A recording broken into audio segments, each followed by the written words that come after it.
observación de diversos atributos. Uno de ellos, de los más importantes, es la participación cívica, lo que es la información pública y los controles al ejercicio del poder de los representantes y los poderes públicos.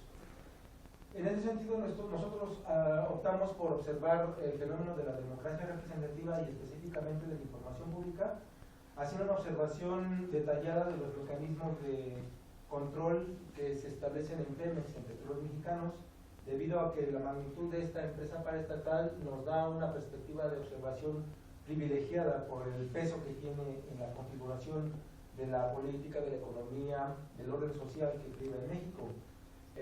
Por ello, optamos por hacer esta observación desde Pemex y a partir de ella se observarán cambios en lo que es la comunicación, el discurso y los efectos que nosotros podemos atender acerca de cómo cambia la información pública a partir de la participación de distintos actores, a los cuales a veces no se les da la importancia suficiente, y observar también las relaciones sistémicas, en la cual el poder es un elemento muy, muy importante. Bueno, brevemente, la literatura sobre democracia e información pública regularmente nos habla de que la democracia se deben de observar condiciones tales como la libertad en los medios de información, la participación ciudadana, la transparencia y rendición de cuentas y la fiscalización como mecanismos de regulación democrática. Ahora bien, cuando nos bajamos hacia el concepto de información pública, esta se concibe en la literatura como si fuera un insumo político que en automático le da capacidades y habilita al ciudadano para la regulación democrática.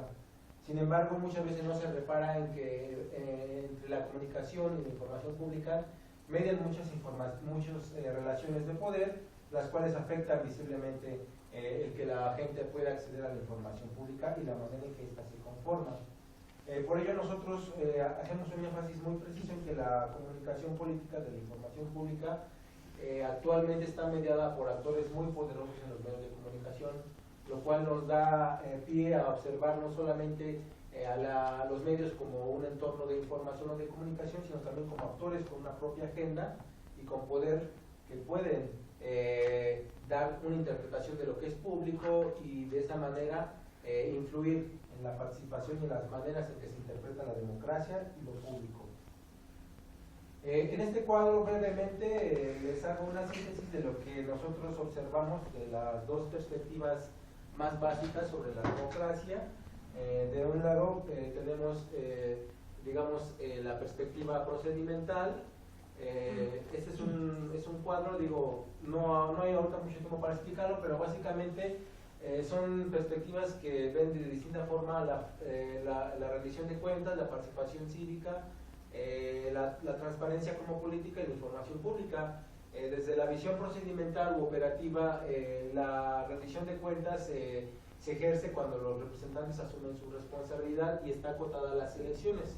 Es decir, que nosotros como ciudadanos debemos de esperar que nuestros representantes rindan cuentas a partir de que nosotros tenemos el poder de elegirlos o de no elegirlos.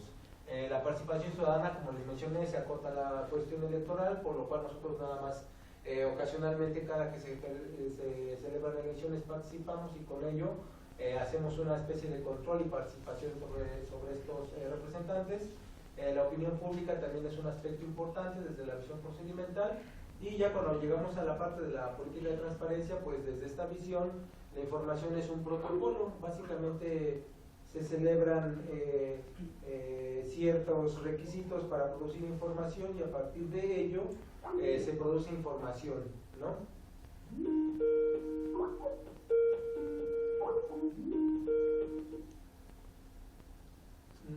¿Nos escucha? Bueno. Sí, los escucho. Continuamos. Entonces, como les venía diciendo, entonces, a la hora ya de considerar la información pública, bueno, entonces, esta está limitada más que nada a la producción de información y de datos que se producen desde las instituciones y desde sus propias lógicas, ¿no? Entonces, lo que nos da pie a pensar es que la información pública tiene un componente social y un componente en cuanto a la construcción ciudadanía que es mucho más relevante y más importante entender y desmenuzar en su complejidad. Por ello es que optamos una perspectiva más profunda, más allá de la visión procedimental u operativa. Ahora bien, para analizar la información pública optamos por hacerlo a partir de lo que es la rendición de cuentas como elemento analítico. Básicamente aquí en este cuadro les puedo mostrar cómo, dependiendo de los tipos de rendición de cuentas con los cuales se concibe que la democracia tiene controles suficientes para la regulación democrática, el ciudadano tendría cierto tipo de información a su alcance, ¿no? Entonces, desde la perspectiva de las elecciones, el ciudadano obtiene información pública para elegir a sus representantes.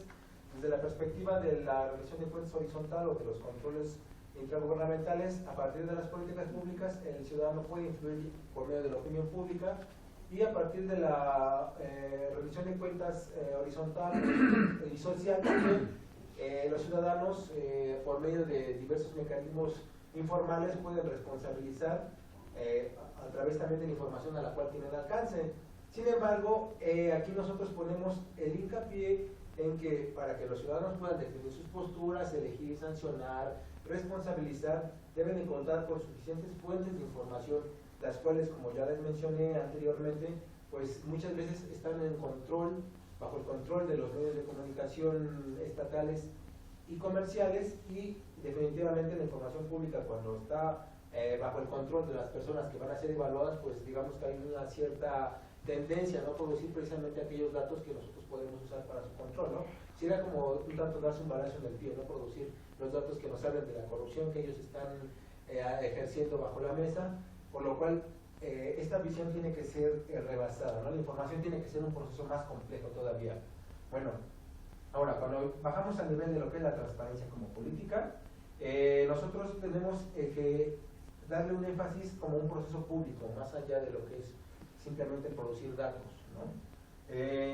Aquí les pongo brevemente algunas perspectivas de análisis de lo que es la transparencia, pero lo que me parece importante destacar es que para que la transparencia pueda servir como un insumo o como una política para que los ciudadanos puedan ejercer el control, esta debe de tener un vínculo con la opinión pública y con los mecanismos de control democrático. Por ello, nosotros hacemos el hincapié en que la política de transparencia está profundamente vinculada a un derecho social y de construcción de ciudadanía.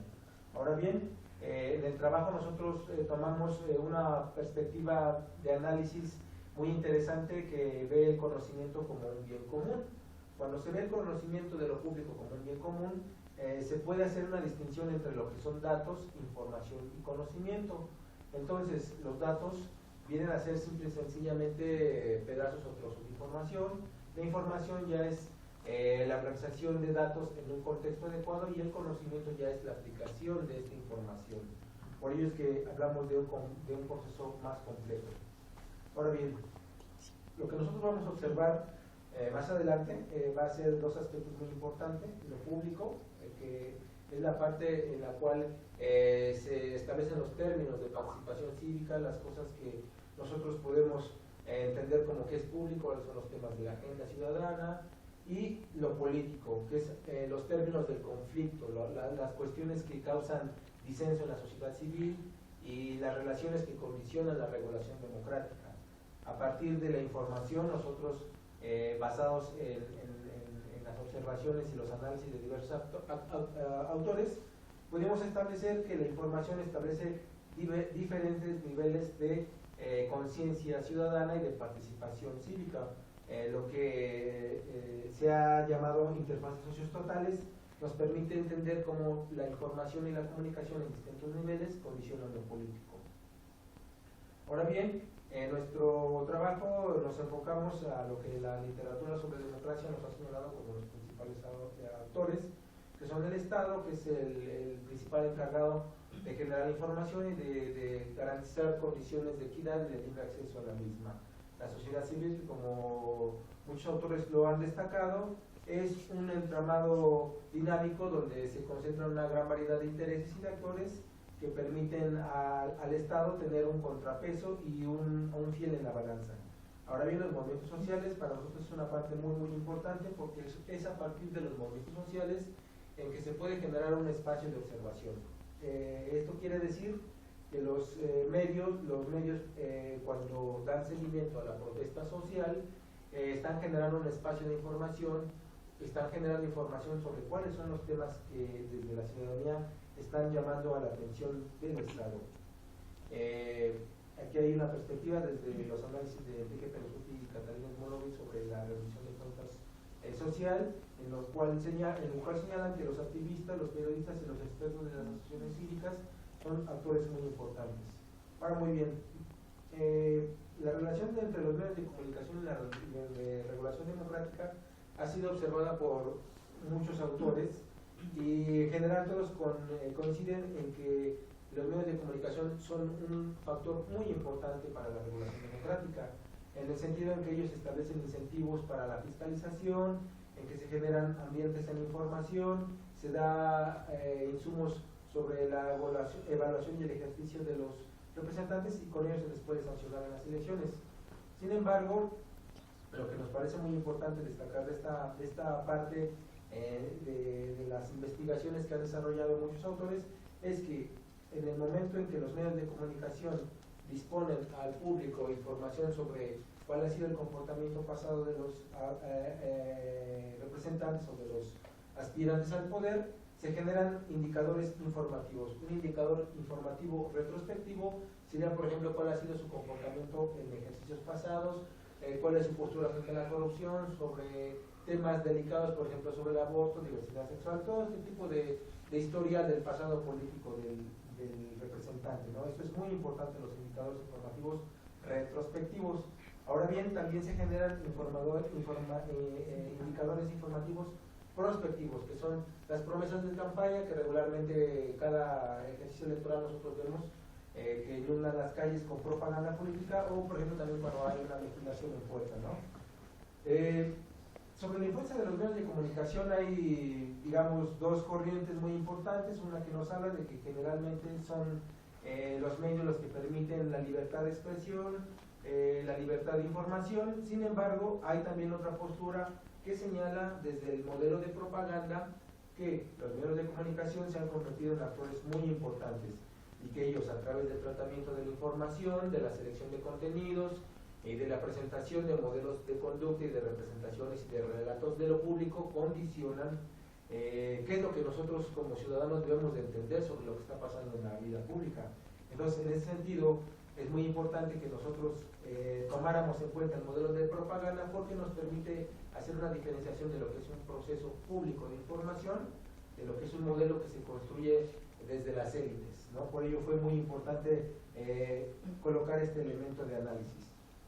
Ahora bien, como nosotros después de este primer repaso, nosotros pudimos darnos cuenta de la importancia de la información pública y del componente de la participación ciudadana, destacamos que la llegada de nuevos actores a la arena pública, el peso de los medios de comunicación, la agenda del activismo que ha cambiado de temas tradicionales que van del sindicalismo, las políticas de bienestar social, hacia otros temas más complejos como son la revisión de los tratados de libre comercio, temas medioambientales, cambio climático, perspectivas de género y otras cuestiones que van haciendo más compleja la dinámica de la agenda social. En ese sentido, la información ha sido afectada y por ende los mecanismos de regulación. En tal sentido, nosotros apelamos a que la participación cívica, entendida como la intervención de distintos actores más allá de los ámbitos institucionales y de los mecanismos formales, pueden colaborar para fortalecer o renovar muchos de los mecanismos de regulación democrática desde una perspectiva deliberativa, es decir, con la inclusión del debate ciudadano, con el debate de frente a los representantes, y a esta intervención se puede mejorar la información pública y el debate.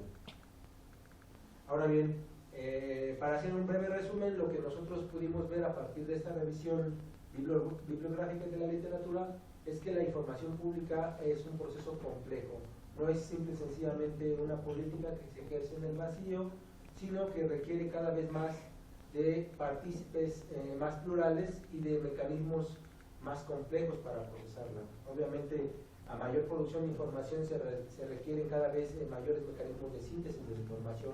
En ese sentido, los medios de comunicación cumplen una función importante al sintetizar mucha información. El Parlamento también es un mecanismo para sintetizar la información, pero no hay que perder de vista que estos dos son actores que tienen intereses propios. Por lo tanto, el peso de la sociedad civil como un actor que vendría a ser un contrapeso a estos dos actores, tanto a los estatales como a los medios de comunicación, es muy importante. Ahora pasamos a la segunda parte de lo que es la presentación, lo que fue la investigación y el análisis científico. Como les había mencionado, nosotros optamos por observar la información pública desde Pemex. Ahora bien, se observa la información, la configuración de la información pública como un proceso. Durante la legislación de la reforma energética que tuvo lugar aquí en México en el documento, que como ustedes saben fue una coyuntura política muy importante desde la movilización, ya que fue un paso importante en estas reformas estructurales que han venido implementándose desde 1982 en Pemex para la apertura del sector energético, que ha sido uno de los enclaves económicos que en el país representan un gran peso de la identidad nacional. El lugar de observación desde donde nosotros nos planteamos ver la información pública fue desde la producción del discurso, los textos y la información en diferentes entornos de comunicación. Esto brevemente quiere decir que nos dimos a la tarea de investigar la producción textual en muchos sentidos, a partir de los sondeos, la producción en periódicos, la producción de asociaciones civiles, del movimiento social, de lo que se escribe dentro y fuera del país, de lo que se comunica en las redes sociales. Lo tratamos de ver de la manera más compleja posible, precisamente para captar la diversidad de la información pública. No solamente nos abocamos, por ejemplo, a los informes que produce Pemex o a los diagnósticos que se producen desde las instituciones, ¿no? Optamos por hacer, digamos que fue un ejercicio ambicioso de observación, pero en la medida de lo posible se trató de sintetizar cierta información que fue importante para nosotros, que fue la de sobre la reforma energética. Se parte de dos cuestiones muy importantes, que brevemente, hay más cuestiones en la tesis, pero digamos que para los fines de la presentación nos interesaba saber qué es información pública y democracia. ¿Cómo podemos diferenciar la información pública que se produce en un país que se presume democrático a otros regímenes, ¿no? No vamos a poner nombres, pero digamos que tendría que haber una diferencia muy enfática en lo que es información pública en una democracia. Y a partir de esto, de descubrir qué atributos tendría la información pública en una democracia, qué peso tiene esta para la participación de los ciudadanos y la incidencia en lo público, en cómo se define qué es público, qué es un tema público y cómo se regula a partir de ello a los representantes. Esto, como ya los había mencionado, hace una crítica y retoma un aspecto muy importante, porque en la teoría democrática que revisamos anteriormente, la cuestión del poder no se toma con mucho peso, ¿no? Y los procesos sistémicos tampoco. Además, nos parece importante definir nuevamente a la información pública más allá de las cotas institucionales y ver la profundidad que ésta tiene en la construcción de ciudadanía y como elemento de construcción de derechos políticos, derechos sociales, de ejercicios de lo que se ha tenido como conquistas democráticas. A partir de esta observación, pues generamos criterios de observación para, digamos, ser aprovechados en investigaciones futuras. Ahora bien, esto lo vamos a ver más rápido. El diseño metodológico de la investigación tiene, digamos, 4 partes importantes. La parte teórica, que como les dijimos fue la parte de la democracia representativa y la información pública.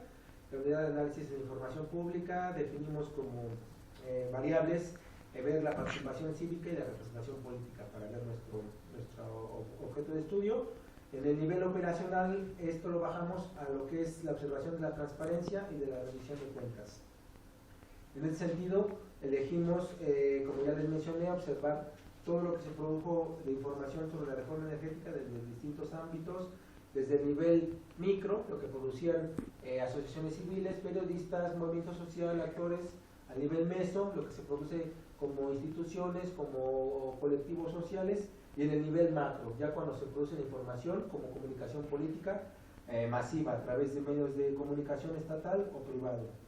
La definición operacional de la variable fue específicamente ver qué es lo público, cómo se incide en ello y qué es lo político, y de igual manera cómo se incide en ello.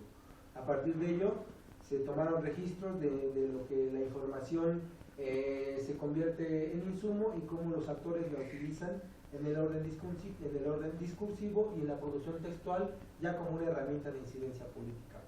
En un nivel descriptivo ya vemos los mecanismos de de rendición de cuenta social y cómo se utilizaron, y la unidad de información en este sentido para observar cómo cambia la información en la producción textual fueron, como les mencioné, diversos materiales que se produjeron, y algo muy importante que cabe destacar, porque es, digamos, lo que le da mucho valor a esta investigación, fue el que tomamos los foros del Senado de la República, los cuales el grueso de la producción textual abarcaba un total de 7,000 hojas.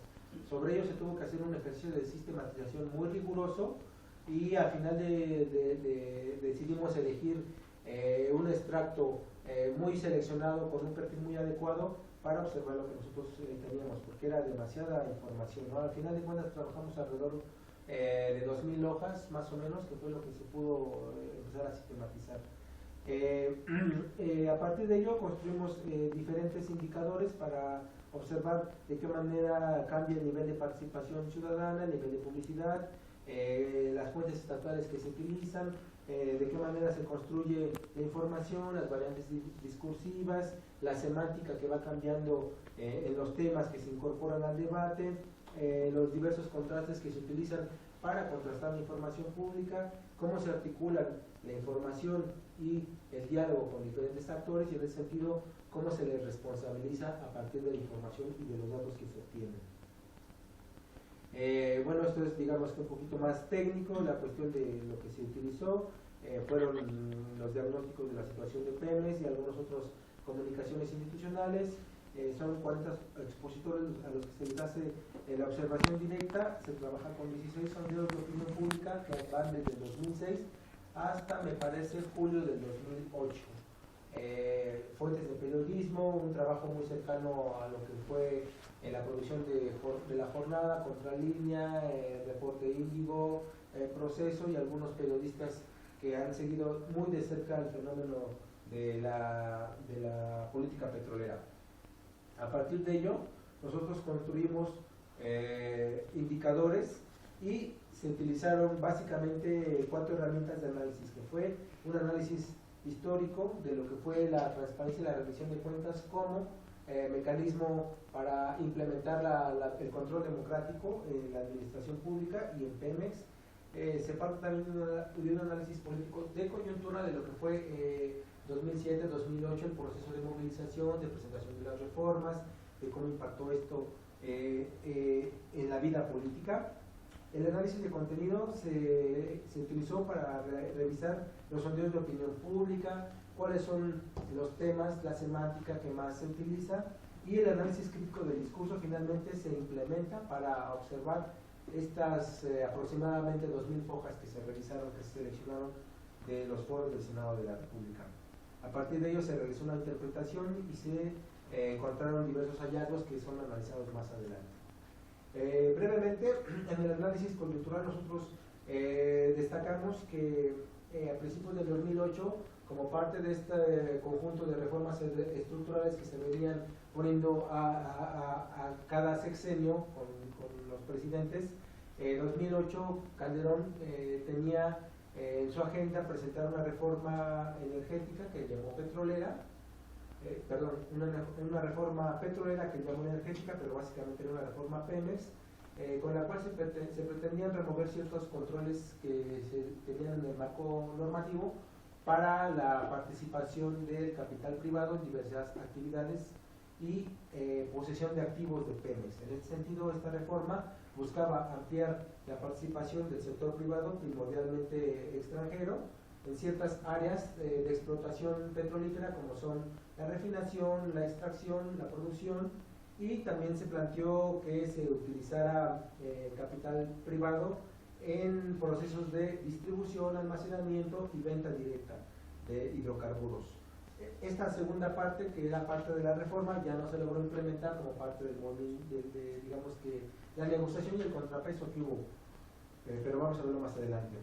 En este contexto, la reforma se presentaba como un rumor, simple y sencillamente en los medios, como algo que podría ser, pero que todavía no había suficiente elementos para concretamente decir si va una reforma en ese sentido o en otro. Entonces, a partir de ello, hay una movilización ciudadana que tuvo en el Distrito Federal un fuerte impacto y un protagonismo muy fuerte. No sé si ustedes recuerden, pero aquí en el 2008 el Movimiento Nacional en Defensa del Petróleo articuló diversos movimientos sociales de toda índole, movimientos ambientales, revoluciones blancas, asamblea de barrios, movimientos urbanos, de todo tipo. Ahora bien, brevemente aquí les muestro en esta gráfica la política petrolera a partir del neoliberalismo de 1982 marca un énfasis muy preponderante de la dependencia que se ha tenido de las finanzas públicas a partir de los ingresos petroleros. Esto es 1981, esto es 1982 a partir de que entra Miguel de la Madrid y como ustedes podrán ver van 32 años de dependencia de los ingresos petroleros. Esta era una cuestión muy importante de destacar porque nos da la perspectiva de cómo el petróleo a partir del neoliberalismo, lejos de diversificar la economía, ha traído mayor dependencia de los recursos petrolíferos. Brevemente les menciono que en febrero, en abril y en marzo hubo sendas movilizaciones, pero a la par de ello hubo un trabajo muy fuerte en los medios de comunicación a través del cual el gobierno posicionaba su postura sobre la reforma energética y los beneficios a corto, mediano y largo plazo que ella traería a partir de una supuesta inversión y modernización de lo que era la planta productiva, los mecanismos de financiamiento, la asociación para proyectos de explotación en aguas profundas y una serie de capacidades operativas financieras que podía adquirir Pemex a partir de la apertura que se daba con la reforma de Calderón. Un aspecto muy importante que me gusta destacar es que en el mes de abril y marzo hubo un gasto en medios muy fuerte que fue, digamos, muy severamente criticado por la oposición debido a que se contrataban alrededor de 93,000 spots en un tiempo récord muy corto, el 4 de marzo a 30 de abril, para posicionar la reforma energética en los medios de comunicación. Se llegó al exceso de pagar la sola mención positiva de la reforma energética en programas de entretenimiento. El hecho de que un cómico mencionara la reforma como un beneficio ya le reportaba un ingreso en el sueldo que ellos perciben en sus respectivas televisoras. Ahora bien, esto es muy importante porque desde este análisis de coyuntura podemos ver que los medios de comunicación no se podían perfilar como actores neutrales porque eran unos beneficiarios muy fuertes de todo el recurso que se estaba devengando a través de la promoción de la reforma. Lejos de otras problemáticas que rayan en la exención fiscal, en la asignación de incentivos o de subsidios o de créditos fiscales que se le otorgaban a las televisoras y muchos actores, los medios de comunicación, digamos que en esta coyuntura perdieron su papel como medios de pluralidad informativa, que ha sido un concepto importante en esta tesis, para distinguir lo que es un entorno democrático de comunicación política de un entorno en el cual la propaganda tiene un énfasis muy importante, como fue en este caso. El hecho de analizar el nivel de gasto que tuvo la reforma en esta coyuntura nos permite ver que fue más un ejercicio propagandístico que de información pública, porque muchos de los actores cívicos no tenían acceso a los medios de comunicación. Algunos programas que tenía la oposición en Televisión Azteca, por ejemplo, fueron rápidamente censurados y sacados del aire debido a que se tenía que cumplir, digamos, con un compromiso con el Estado para promover la reforma. Entonces, en ese sentido, muchos periodistas también tuvieron ya sea censura en sus espacios a través de la reducción de las horas que cubrían semanalmente en sus programas, o simple y sencillamente fueron sacados del aire. Entonces esto nos da una clara evidencia de cómo no había pluralidad informativa y los medios no se convirtieron en un medio de información plural, ni que daban acceso a las diversas voces. Ahora bien, en esta gráfica básicamente lo que podemos ver es algunos de los cambios en la opinión pública.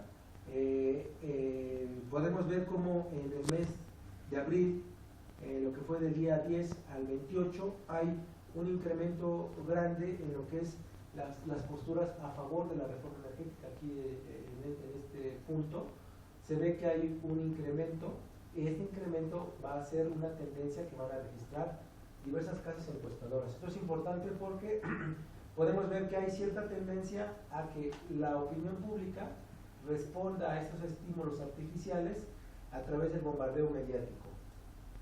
En esta otra gráfica, nuevamente podemos ver cómo en el mes de abril se ve también una cierta tendencia hacia la aceptación de la reforma, y digamos que ya cuando llegamos al mes de junio, que es cuando ya hay una movilización muy fuerte, hay un seguimiento en los medios de comunicación de lo que era la crítica desde la protesta social, desde los actores de las asociaciones civiles expertas, desde el periodismo de denuncia que puso mucho hincapié en el caso Muriño, en el caso de oceanografía, en el caso del buque del Señor de los Mares, por mencionarles solo uno de los casos más típicos, de la corrupción imperante en Pemex, ¿no? Entonces, cuando hay un seguimiento en medios de comunicación, digamos, forzado por la movilización ciudadana, forzado por la negociación que se llevó a cabo en el Congreso, forzado por los actores sociales que empujan, entonces esta opinión pública cambia, entonces ya no hay tanta aceptación de las reformas. Aquí vamos a pasar rápidamente a lo que es el análisis de contenido, del impacto de los temas que se manejaron en los sondeos de opinión pública a partir de la comunicación que se fue sondeando de estos 16 sondeos. Aquí lo que hice fue poner en un análisis de contenido a los 16 sondeos para ver cuáles fueron los temas que fueron tomando mayor cabida. No hay tiempo para ver una evolución más detallada, pero lo que es importante destacar es que, por ejemplo, el tema de la privatización ocupó un lugar muy importante en los sondeos luego de estos ejercicios de protesta social. Digamos que este tema evidentemente no aparecía en los sondeos de opinión pública que se les preguntaba desde el 2006, 2007, principios del 2008. Estos temas, este cambio abrupto fue a partir del 2008, digamos que en los meses de marzo, abril, mayo, junio, cuando las encuestas empiezan a retomar esta protesta, empiezan a retomar el tema de la privatización, que fue un tema colocado específicamente por la ciudadanía, por la protesta. El tema de la consulta ciudadana, que fue parte de la agenda de la oposición política, ya sea en la oposición política del Frente Amplio Progresista en el Congreso y del Movimiento en Defensa del Petróleo, que impulsaron una reforma.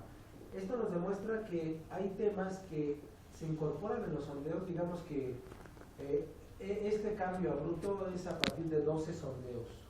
Los 4 sondeos anteriores, no, yo creo que de 11.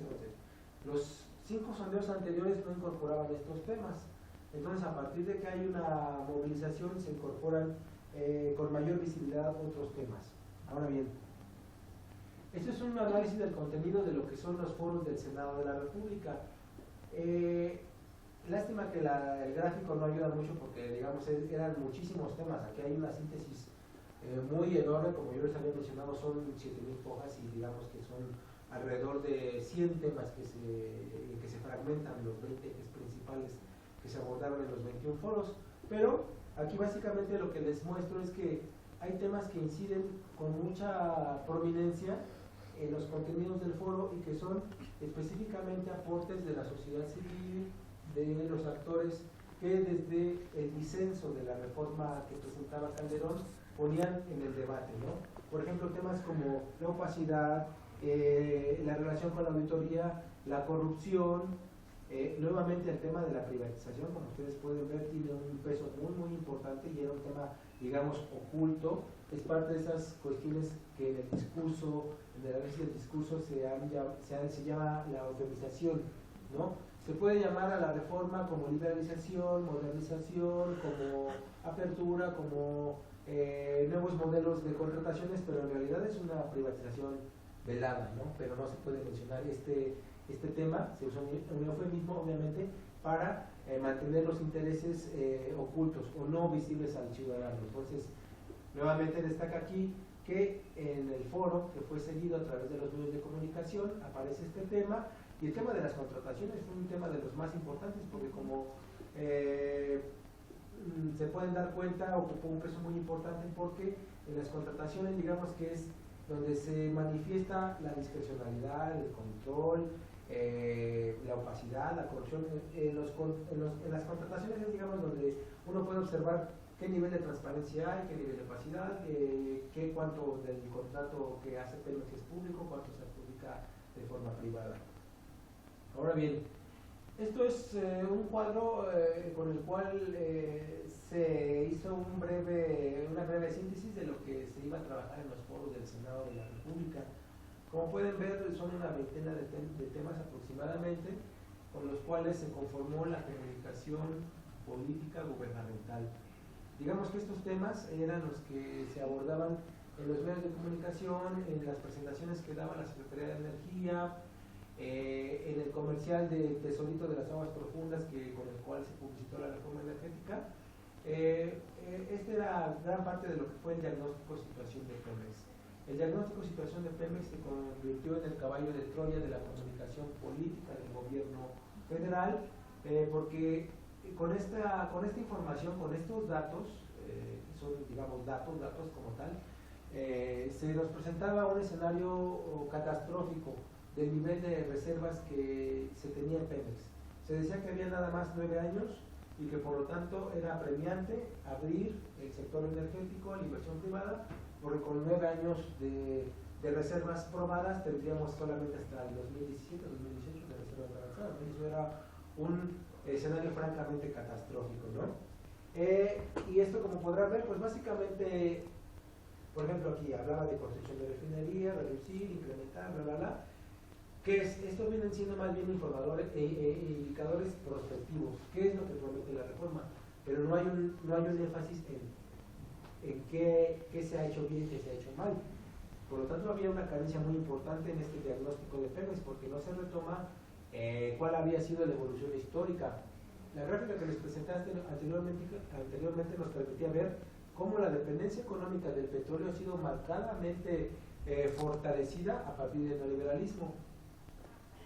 Esto tiraba un mito que se ha planteado acerca del Estado regulador o del Estado autoritario, en el cual se decía que el petróleo se utilizaba discrecionalmente. Y con la gráfica que yo les mostré se puede ver que ha sido a partir del neoliberalismo en que ha sido este uso discrecional y la dependencia económica.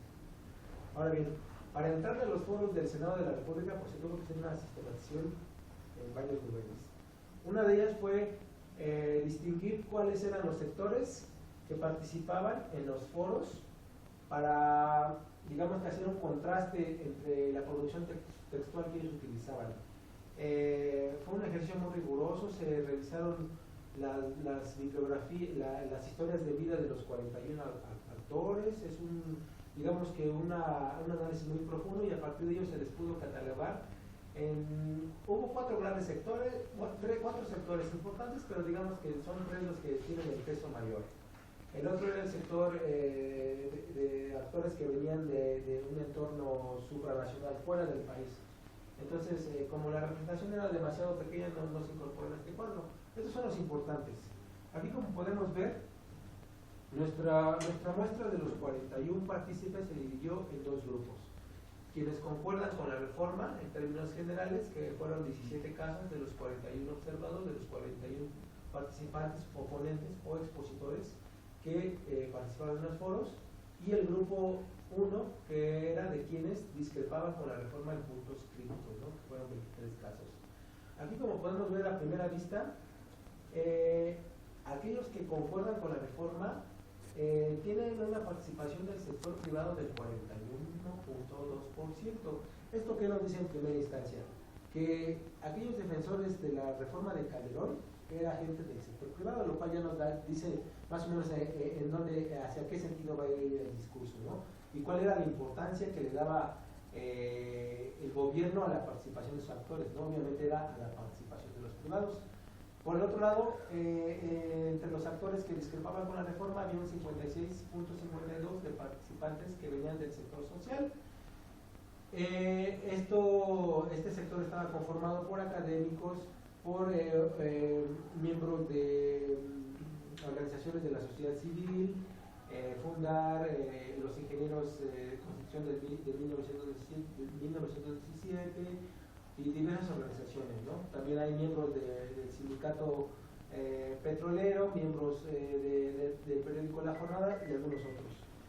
Ahora bien, nosotros para hacer la sistematización y la comparación entre lo que dicen de un lado, de aquellos quienes apoyan o concuerdan con la reforma, y diferenciarlo de aquellos quienes no concuerdan con ella, de los que discrepan, se construyó un indicador. Este indicador de potencia básicamente nos permitía ver las coincidencias con ciertos temas, con ciertos discursos, cuál era el nivel de cohesión al interior del grupo, y entonces a partir de ponderarlo con el número de participantes que había en cada uno, se hacía una comparación entre el grupo 0 y el grupo 1, entre el grupo que concordaba y el grupo que discrepaba con la reforma. A partir de ello se construyeron diversos indicadores. En primer lugar se analizó la cantidad de fuentes estatales que eran utilizados en los datos que se exponían en los discursos y presentaciones de los actores. Aquí, como podemos ver, nosotros clasificamos diversas fuentes de información institucional que eran utilizados en las observaciones que hicimos. Básicamente lo que podemos aquí resumir de esta primera observación o indicador es que aquellos actores que discrepaban con la reforma energética incorporaban mayores fuentes de información institucional. En cambio, aquellos actores que concordaban con la reforma se abocaban mucho a los datos que se obtenían del diagnóstico de situación de temas, que como yo les había mencionado anteriormente fue el caballo de Troya de la comunicación política. Algo muy importante que se debe destacar es que los datos que se producen desde la Auditoría Superior de la Federación a través de la cuenta pública, de la Secretaría de Hacienda o de fuentes externas, información pública o de Pemex, eran incorporadas con mayor visibilidad por aquellos que discrepan con la reforma. Esto es, se incorporan muchas fuentes de datos y esto nos permite un contraste más adecuado. Porque como yo les comentaba anteriormente, un dato, por ejemplo, se tienen 9 años de reservas. Bueno, este dato per se no nos dice nada. Si el dato se pone en contexto, por ejemplo, con, bueno, a partir del 1982 se tenían 25 o 30 años de reservas y a partir de 1990 tanto y a partir del 2000 tanto, uno puede tener una perspectiva de qué ha pasado con el neoliberalismo, qué ha pasado con la política petrolera a partir de la gestión neoliberal, pero un dato puesto así, nada más, 9 años de reservas no nos dice nada. Tampoco nos dice nada el que se vaya a invertir X cantidad de millones de dólares, ¿no? Porque si no se nos dice, bueno, se va a invertir en tecnología o se va a invertir simple y sencillamente en contratar a empresas petroleras extranjeras, pues el puro dato tampoco nos dice nada, ¿no? Entonces, esto es muy importante porque al incorporar diversas fuentes de información se tiene un contraste mayor de la información pública que se nos presenta, y el hecho de incorporar los datos de la Auditoría Superior de la Federación y de la Secretaría de la Función Pública nos habla de que se están haciendo, se le está dando el lugar a los controles de regulación democrática con un peso importante, porque en ese sentido, si la auditoría produce datos sobre discrecionalidad, opacidad o ineficiencia y esos datos se utilizan, al incorporarlos al discurso público